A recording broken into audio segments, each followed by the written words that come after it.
Hey everyone, welcome to Parlay Parlor, the place where we talk about what's happening in your world and how we can work together to make it better.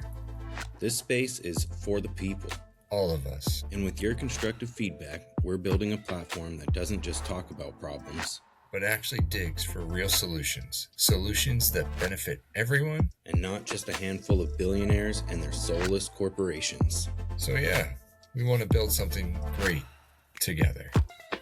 Let's get into it.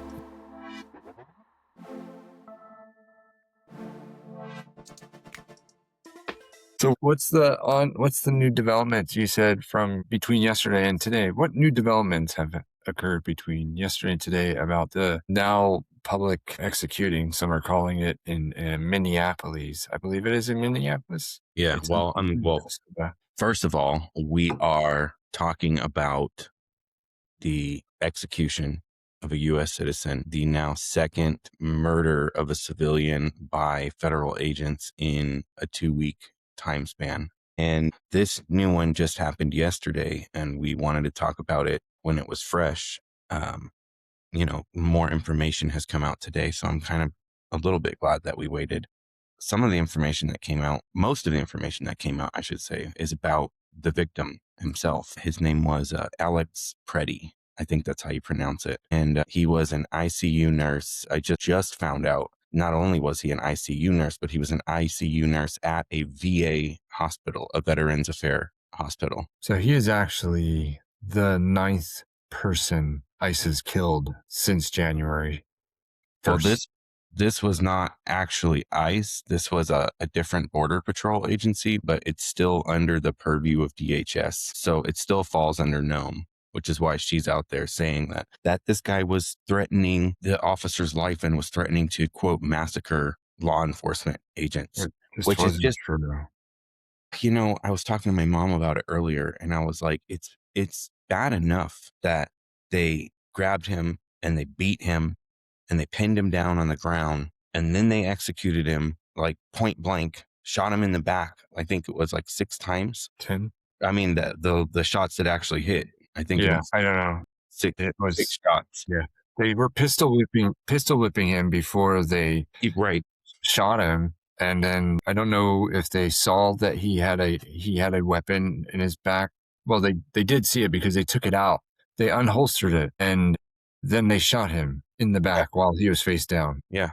But then as if, that's absolutely horrific and that's bad enough. But now they're dragging like a good man's name through the dirt, saying that he was there to massacre law enforcement, that he was this bloodthirsty, crazy maniac that was there to kill them. And that's why they had to kill him in self-defense. That is a hard spin. It's like, who really even believes that? Like, does anyone, even his cult following, does anyone believe that that's what happened in this case? I sent you that article earlier. Did you get a chance to read that article about the Second Amendment rights group that is pushing back on the narrative, and they're upset about the narrative, and they're saying that, people, if we're going to say people should be allowed to carry guns, you can't just shoot them because they're lawfully carrying a gun. How many of them are going to come out and make us think of it, though? What's the percentage of gun owners that are also,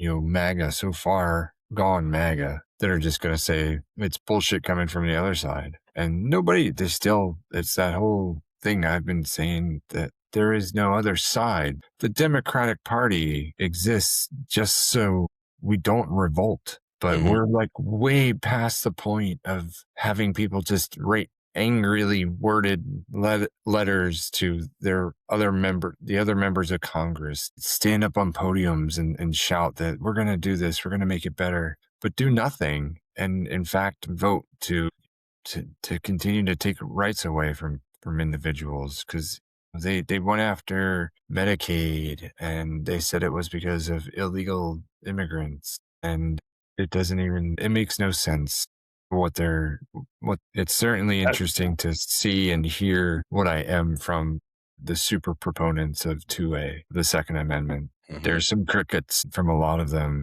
I see a few sprinkled in there saying, well, this is downright against what we stand for. There's people that are trying to spin the narrative that he He didn't brandish it. He had it. It was holstered. It was concealed. He brought a weapon to a protest, which is completely legal. But the moment that he interfered with the woman who was being harassed by ICE agents, then he became part of the crime, and he was therefore committing a criminal act, and the weapon that he had was there, and its intention was to harm officers. I mean, that sounds like the spin that they're going for, right? Well, yeah. Well, I mean, I think that they're going a bit even more extreme than that. Like they're trying to paint it like he showed up there with the intent to Specifically. harm. Yeah. Like that's why he was there. That's why he had 2 clips and a 9mm, because he wanted to kill law enforcement agents. And That's I don't how does like, the 2A how does the 2A super proponents come out that, because I mean there's no way. There's no well, that's way. like that article I sent you earlier. They're coming out against it. Like Yeah. they're coming out against the narrative that's being pushed. And like I said, like saying like, well, look, he may have had a gun, but if he just legally has his gun and he's allowed constitutionally to carry his gun, you Yeah. cannot use him having a gun as an excuse for taking his life. Right. And it was interesting to see that, because I had been saying that since yesterday. I had been saying like, basically exactly that. Like, well, what's up with the right on this one? Like, you can't have it both ways. You can't say that people should be allowed and even have the responsibility to carry a weapon and be armed as an American citizen, but then on the other side also murder someone who's carrying a weapon that you said that they should be allowed and Yeah. carry. It's And then to see that article come out, it was like, good, a broken clock is right twice a day. It's at least these people are on the right side of something for a change. yeah. I don't know if we had even spoken of him yet, but this, it's really interesting to not hear from the crowd that was cheering on Kyle Rittenhouse like some goddamn fucking savior, some 17-year-old kid with an AR, I believe that's what he had, walking into a protest, shooting at people, as opposed to this guy walking to a protest who was a nurse, an ICU nurse, I believe, with a concealed weapon, not using it, not pointing it, not threatening. He didn't even have it out. His hands are up. Like the video shows, they approached him with his hands up. Yeah, I don't even know. Like, I'd have to look into this a little bit more, but I don't even know that they knew he had it until they So had he it was on the ground. ground. He And was then they already on pulled the it ground. off of him. And then Yeah. somebody said, gun, gun, gun. And then one of them Shot popped up and shot him. And then another one, like you see one in the back of the video, he pops up and he shoots. Yeah. And then you see another guy here, like closer to the camera rather, moving this way. And he draws his gun and just like unloads his whole clip Mag. while he's walking backwards, after the guy's already on the ground and has already been shot. And then they all fled. They all left the scene. Well, yeah, no. So local law enforcement showed up to secure the scene. And at first they tried to like deny them. They were like, oh, this is not your jurisdiction. This is federal jurisdiction. Right. And the chief of the police there came down and was like, no, we're securing this area. And so as soon as they started to actually like shut the area down and start to collect evidence, the agents took off. They fled. Yeah. Jump in their cars and go. And I just like an hour ago was reading an article that was claiming that the agents even like took evidence from the scene. I wouldn't doubt it. There's on one of the videos you see, as one of the agents is walking away, he grabs his mask and he pulls it up even higher. Really? Yeah, because he knows. Fucking Gestapo. I mean, I won't go there. It's completely, it's been out of hand, but this is getting nuts. Like I'm talking to friends who have little kids, and they're like, how do I just continue to go on my day when I just saw another person murdered in broad daylight on social media? And literally the administration is saying, look at this. This isn't true. What you're seeing isn't actually happening. Like they're saying these things. Yeah. They're like literally they're 1984 and the fuck out of this. The word gaslit has been so misused for like the past 2 or 3 years now. Yeah. by Sure. so many people. But what this administration is doing to the country is like epic level, King Kong level Yeah. gaslighting, Yeah. like textbook. Like you want to see 10 years from now in textbooks at universities, the definition of gaslighting will include this administration Yeah. The second Trump and their administration. propaganda as an example. I mean, it's getting to the point where they're requesting press conferences from Nome and everyone else, and I mean it's gonna hit them really hard because these guys, I don't think they're built for this type of barrage of questions and content towards them. I mean, to some degree, yes, but I feel like it is the pressure's turning up a bit. I hope that it is anyway. They need to feel this. They need to really feel this stuff. It is not right. I mean, and I say that without, and I don't mean it in any less terms of like there's right and wrong and this is not right. Like this is not, there is no way about this that we're observing, the immigration force is targeting American citizens. And I believe targeting is the appropriate word. I think they're going after American citizens now or next. That's the agenda. Scare the fuck out of everybody. Well, I think that that has always been what this has been about. I think that if you go far back enough in Trump's campaigns, I think he said it a few times this time around, but he said it a lot the first time around before his first term, that if he was elected, he would round up the leftists, the real leftists, the socialists and communists in the country, and he would get rid of them, whatever he meant by that. I think that that's what this has been gearing up towards all along. And there's precedent for it in this country. It's happened before. There was, according to that book that I've been listening to called Enemies about the FBI, there was a time where Hoover couldn't go after the communists for whatever reason. His hands were tied. And so the way that they got around it was that they had one of the immigration enforcement agencies. I forget which one it was. I'm sure it wasn't ICE at that time, but it was a similar agency. And they had them go round up leftists without any trials, without any warrants, without anything like that. And they were able to get away with it because they accused them of being Soviet spies. Therefore, they could arrest them under the Espionage Act or whatever. Right. So I've had a feeling that that's what this has been gearing up towards all along. I also have a feeling that a lot of the people that they've gotten rid of, I know that they upped their numbers and they just, all out racists just started going after brown people. But a lot of the people that they were going after were like people who recently came in seeking asylum, people from South American countries. A lot of South American countries are or have been leftist, socialist, and communist countries. They have long histories of it. And lots of socialist revolutions have been won down in South America. So it's very likely that a lot of those people coming over hold those sentiments already. And even if they don't, it's extremely likely that the administration assumes that they do. Who were the last few countries that were not part of the World Bank? I know Iran was one of them. Was Venezuela another one? I don't think so. It was Iran, North Korea.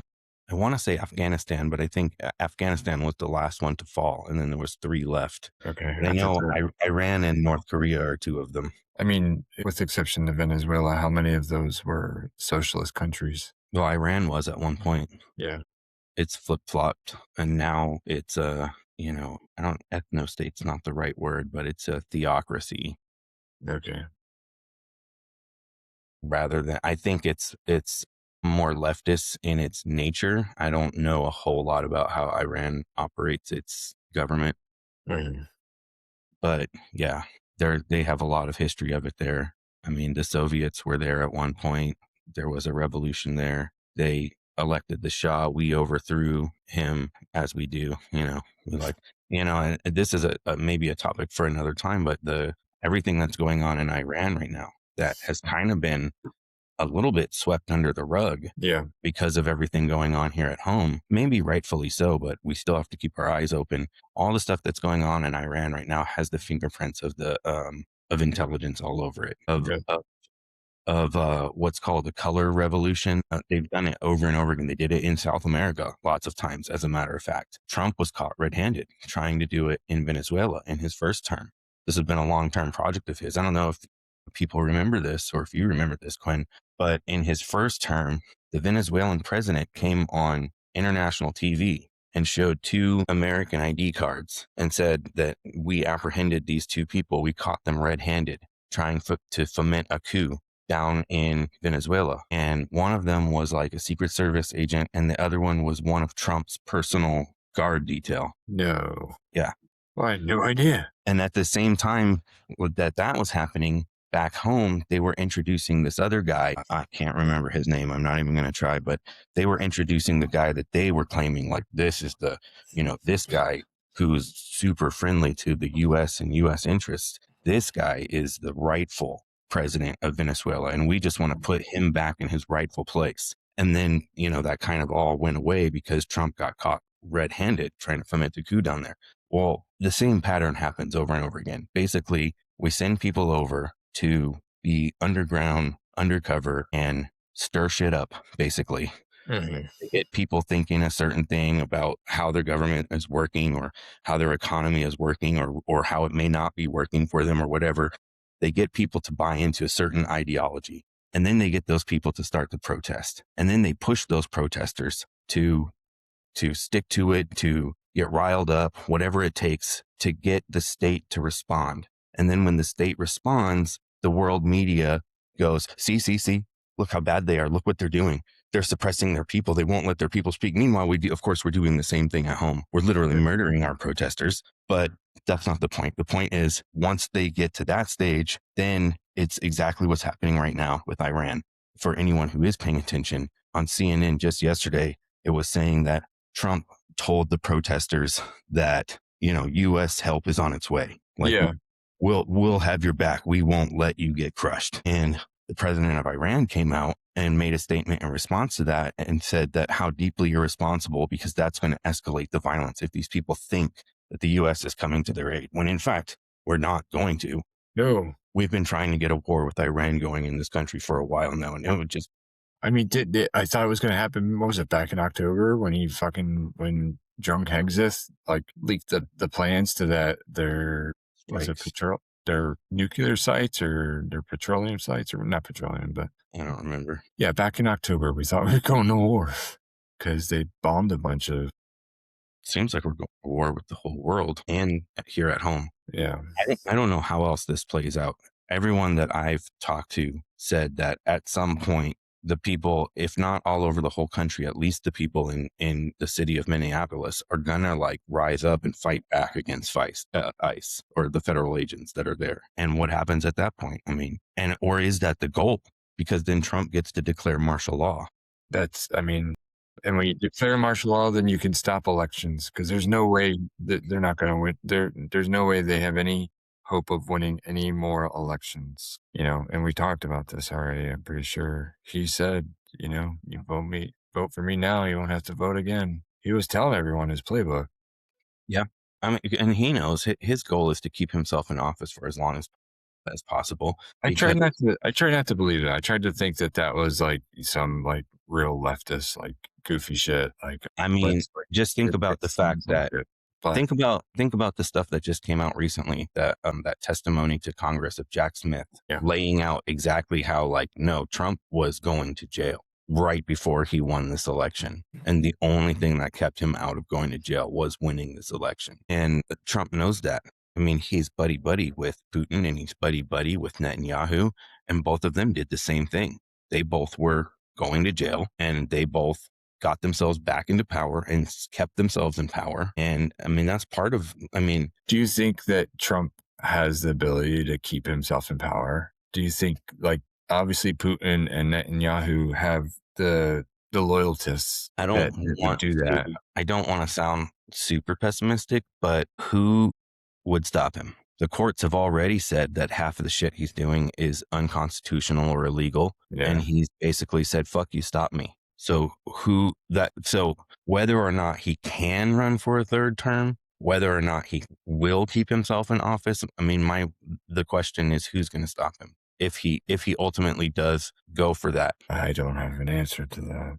Because, like, I mean, the courts can say all day, every day, you can't do this, you can't do this, this is unconstitutional, this was made, blah, blah, blah, blah, blah. But if there's no teeth, if there's no way to enforce it, yeah, then there's no way to enforce it.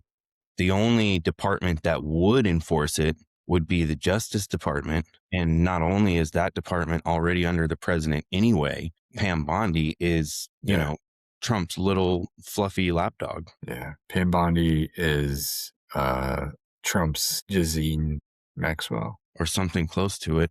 Yeah. She's part of that whole world too. I mean, she's the one that AG of Florida when Epstein was found guilty or whatever. the first time around, yeah. Yeah. They're all a bunch of they're dirt. And I mean, I don't know how much better the other side is at this point. I mean, I don't think we'd be at the point of where we're shooting citizens. I would hope not. I would really fucking hope not. But they're not doing anything now. So it feels as though they're just placating it because they know this is just, nothing's going to change. That's what, that's the thing that's bothering me. Like, who in Congress is, like, why aren't, who in Congress is doing anything? Stop talking. Like I said, stop writing letters. I'm sure there are people, but I'm sure there are at least a handful of people that are actually trying to do something. But there's so much red tape in the bureaucracy that, it's really hard to get something going, even harder to get something through. Unfortunately, pretty easy to stop something and kill it. Yeah, I would hope that this gets easier for everybody sooner rather than later. Because it's the sort of thing where it really feels like it's just going to it's going up, up, up like a roller coaster. And the way down, it doesn't feel like it's going to be a smooth transition. Well, it's not at all. I mean, it's an unfortunate truth or prospect, I guess. But I really think that we're unfortunately going to have to hit a rock bottom before people are rocked enough to put aside differences and put aside, petty little worries like I might lose my job, I might this or that, and really just come together and be united against the powers that be, the system as it is, and just demand change, not only from, law enforcement. That's like the first forward facing part of the machine. Yeah. It needs reform, but the reform has to go all the way up and throughout the whole system. I started saying that because as much as I would like to be a dreamer and think that we could get there some other way, I think it takes rock bottom first. And I think that means a lot of pain for a lot of people, unfortunately. Like what it would mean for the US dollar to collapse because it is no longer the global reserve currency and it is no longer the sole currency for doing oil deals, which is already the case, actually.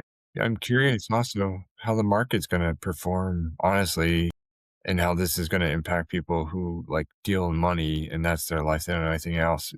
Because the United States withdrew from the WHO, the World Health Organization, but California as a state joined. That's interesting. Yeah, it's all weird. I don't know. Nothing says togetherness like withdrawing from communities.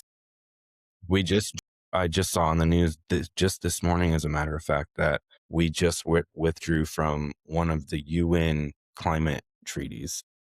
That doesn't surprise me. The EPA has had... It totally tracks because we withdrew from Kyoto or backed out of Kyoto. Yeah. We withdrew from the Paris Agreement. Why do we need any of that? Why do we need any of that? We just stole another country's oil. We're going to be producing a lot of bad gases because it's stuff's. And it's, I don't know what to say about it. We're wildly off topic, but it's crazy to me. Why do you need a producer? It's crazy to me that they will simultaneously deny climate change. Trump just made the comment today referring to this winter storm that's coming through and was like, what happened to the global warming? Just like, yeah, well, I mean, but they'll simultaneously deny global warming, but at the same time, put all this effort into acquiring Greenland as if it's not the melting ice and what's underneath that melting ice that they really, really want. Yeah. They're just not saying that part, because that would mean that they'd have to admit that not only that they know that global climate change is happening, but that they're trying to allow it to happen and take advantage of it, regardless of the fact that that means devastation for hundreds of thousands of people all over the planet, especially people in poorer countries who literally contributed nothing to the situation that's causing the effects that's going to do the most harm to them, Collateral damage. so they can get their oil and their minerals. Yeah. I was just talking with a coworker today about how, at least under Bush, they came up with bullshit. Like, at least, they lied to us about why we were going place. Yeah. This administration's just like, yeah, no, we want the oil. And Well, go get it. And we believe that we're entitled to it because we're fucking America. Duh. yeah, America's fuck yeah. I'm at a loss today. This is a lot. Just, I can't continue watching people be murdered The videos are getting on, to watch. on just as a daily occurrence. Like, for me personally, I am not equipped to do that. I know that about myself. I've seen it in real life enough to know what it feels like to lose someone that you're holding and to take a last breath. I've been there. So I'm very, very empathetic when I see it. It really, really, it it picks up something in me that I don't want picked up, if that makes sense. I really, really want to implore people to some degree, censor it for yourself a little bit. We need to know it's happening. Obviously, it has to be seen enough for people to believe it in the first place. But even then, getting folks from another angle saying, well, it didn't actually happen that way. Regardless, you watched a person die, whether Mhm.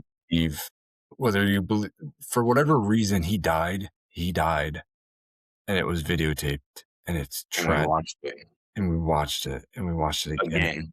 from different angles, and it is not getting any easier to see and ingest. And I don't know when they are going to stop, or like, it's nuts. I thought this would slow down tremendously the second they killed a civilian, an Mhm. American citizen, rather. I thought it would, but we're at 9 now, and it's just the 25th of January. This isn't something that we wanted to be part of, and I certainly do not want to be part of it. I don't like watching it. There's very few people who wanted to be part of this. The whole Yeah. thing, affordability. The whole thing was people couldn't afford their groceries and they wanted to, and Trump Yeah. said that he would do that. The foolishness that was spit out and believed. I don't know. When you're desperate, and you want to listen to something that's going to make you think it's going to be better. The hope is that the politicians that we elect, or the ones that elect themselves through, cheating, we hope that the things that they say are true and that they'll do them. But there's an old cliche that says, you know how you know when a politician is lying? When he opens his mouth. His lips are moving. Exactly. And there doesn't feel like it feels exactly like that. They said one thing and they're doing another. And the ones that are saying they want to put a stop to it, they're not doing enough. They're not doing enough. I don't want to, there's emergency things in place. There has to be, that I don't know about. There has to be. You can't have this occurring. Well, yeah, but I think that the problem is that's part of Project 2025 that people didn't catch on to fast enough. If you remember, I had brought up Project 2025 to you, like, I don't even know how far before it started to become mainstream conversation, but it was on my radar for a long time because besides the right-wing policy changes that they were going for, which was the main focus of the mainstream conversation about it and the pushback against it, rightfully so. But the other part of that playbook was that they laid out exactly how they were going to do this. And it involved like putting people in place at local levels in like small, offices that nobody pays attention to, putting super loyalist people in as many of those offices as possible, which is part of what like helped their whole election effort. But all along, they have been working on doing the things that ultimately led to what we're experiencing right now. And enough people didn't catch on to it early enough. They laid it out. I mean, in the same way that when Hitler was in prison and he wrote Mein Kampf and said, "This is what I'm going to do," and then Yeah. he came into power, and that's what he did. That's basically what Project 2025 was. It was them. It was only meant for them. It wasn't really meant to be public, but it was a playbook for them not only to take power. And the reason why I started going into this is because, like you said, there should be some sort of emergency thing in place. There should be some sort of brakes, some handbrake on power that you can pull. And there was for a long time. We operated on a pretty decent checks and balances. They have been grinding away at that, like Yeah. for decades. The right has been grinding away at that, slowly eroding everything that they can as far as controls go. The executive has way more power than it was ever intended to have. Yeah. The only thing I can say is I really hope that it all comes back to bite them in the end.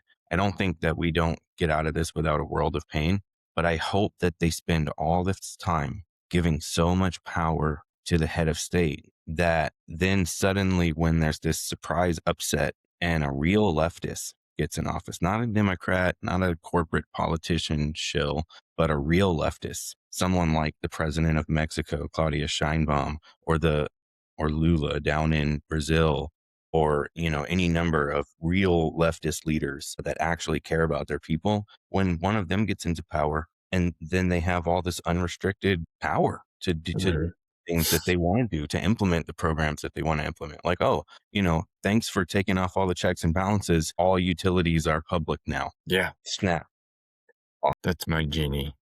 I guess that's my silver lining. That's my light at the end of the tunnel in all of this nightmare that's going on. That's my hope, is that, all of this comes back and bites them in a way that they had not anticipated. And someone is able to get in there and make sweeping changes that otherwise would have taken lifetimes to accomplish. They say it takes about 25 years to undo a policy. So maybe with all of this getting shoved in, anyway, it's been a We're running. long weekend. We got wildly off topic on this one. We're a bit scatterbrained tonight. Obviously, this whole thing is just so angering. It's so upsetting, doesn't even begin to scratch the surface of how I feel, and I know you feel, and I'm sure lots of Americans are feeling today. Yeah. Yeah, it's getting wild, getting really old, watching people be murdered by the people who are supposed to be protecting us, at least in theory, I guess. Yeah. So maybe when we've collected ourselves a little bit, we can return to this subject, because I'm sure it's going to be in the news cycle for quite a while now. Yeah. I hope it doesn't get buried. I don't think they've still been talking about Renee Good for 2 weeks, as they should. So this just, adds fuel to the fire. Yeah. I had brought up that it's been 9 people. I think I need to see about the other 7, but I think why Renee and Alex, it's because they were videotaped. They were filmed. I don't think the other ones had been videotaped. And it's just that how brutal it is, how brutal that guy, Jonathan Ross, just stepped to the side, blew her brains out, and then, for good measure, fired 2 more into her as the car went by. And why these guys took his weapon from him with him face down, not a threat, and then just fucking just pumped him full of bullets. Yeah. And the same thing, they weren't letting, is that what I heard? They weren't letting medics come by today? I heard that too. Yeah, I did hear that. Things are slowly coming out little by little, so it's hard. I just want everyone to know that this isn't right, and you are right to feel terrible and sick to your stomach. You are right to feel angry, and you should feel angry. You should feel angry. If you don't feel angry, we need to figure out what's going on. For anyone that needs to hear it, that's needed it, I've needed it. I love you. I hope your days get better, and we are able to manage this collectively. We love you all. Thank you, guys. See ya.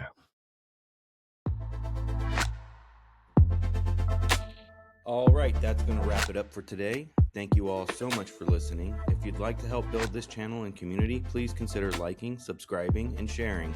All that stuff goes a real long way. You can also check out our Patreon, and of course, drop us a comment with your thoughts and ideas of where we can go from here.